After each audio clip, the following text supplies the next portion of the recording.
another thing comes to mind. I saw recently on your website, in the news section, that the attraction Neatebox is coming forward leaps and bounds. Yeah, a massive part of my work here is to find ways of including people.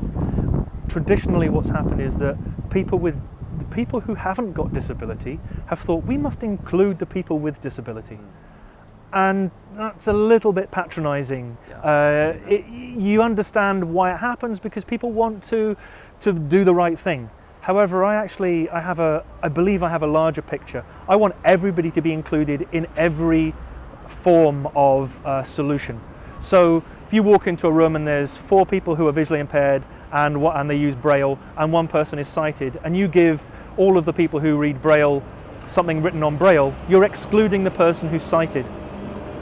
Well, that's just as much about inclusion as the other way around. Yeah. So finding a solution. In the same example, if I send all of those people a text message and they all have access to email, then we'll take the fact that they can't access email in a couple of seconds. But if they all do have access to email, they will engage in that the way they would like to. Now that could be large print, it could be voice, it could be a different language.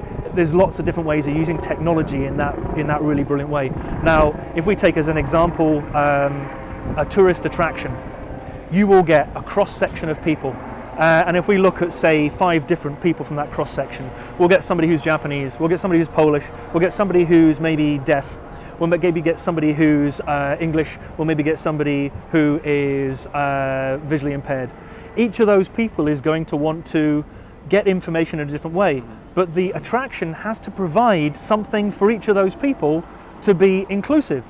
If we were to provide an application that works as a tour guide, and the person was able to download the application, they can then engage with that application in the form that they want.